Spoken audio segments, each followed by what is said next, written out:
పచ్చదనం వెల్లివిరిసేలా వన మహోత్సవంలో టార్గెట్ 16.06 కోట్ల మొక్కలు హరిత యజ్ఞానికి పూనుకున్న కాంగ్రెస్ సర్కార్. ఇప్పుడు మాట్లాడండి రా పర్యావరణ ప్రేమికులు.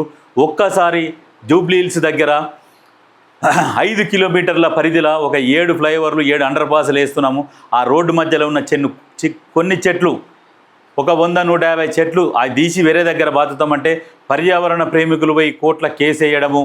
ఇది అభివృద్ధిని అడ్డుకునేది. ఇదంతా ఏంటంటే పర్యావరణం ఆగమైపోతుంది.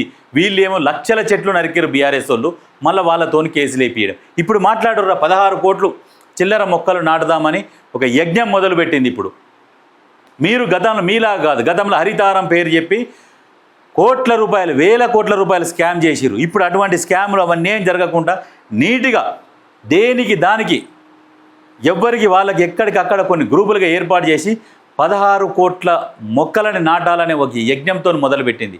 మరి ఇప్పుడు మాట్లాడారు పర్యావరణం మీద ఎవరికి చిత్తశుద్ధి ఉన్నది, ఎవరికి ప్రేమ ఉన్నది, దేశ రాష్ట్ర ప్రజల మీద ఆలోచన చేయరు. ఇప్పుడు అర్థమైందిగా. ఆడక 100-150 చెట్లకు ఇక్కడ మరి 16 కోట్ల చెట్లు మొక్కలు నాటుతున్నారు.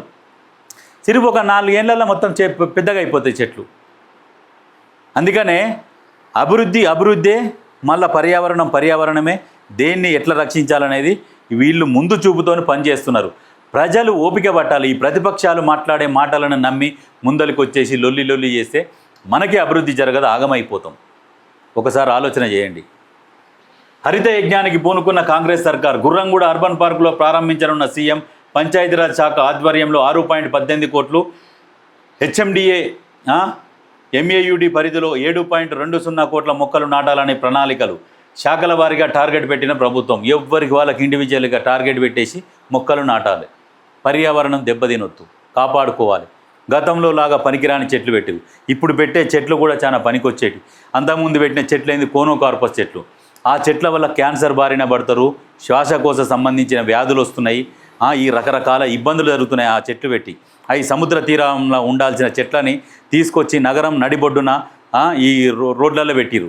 అవన్నీ కూడా తొలగించే పనిలో ప్రభుత్వం ఉన్నది. ఎందుకంటే ప్రజలకు ఇబ్బంది కలిగే ఈ పనులు ఏవైతే చేసిరో అవన్నీ ఆ కేసీఆర్ చేసిన అరాచకాలని ఆనవాళ్ళు లేకుండా చేస్తామని చెప్పేది ఇదే. ఆనవాళ్ళు అంటే ఏంటంటే ఆ రాక్షస పాలనల ప్రజలకు ఏదైతే ఇబ్బంది కలిగేటి అన్నీ చేసిరో అవన్నీ తొలగించేదే ఈ ఆనవాళ్ళు తొలగిస్తామని చెప్తున్నారు.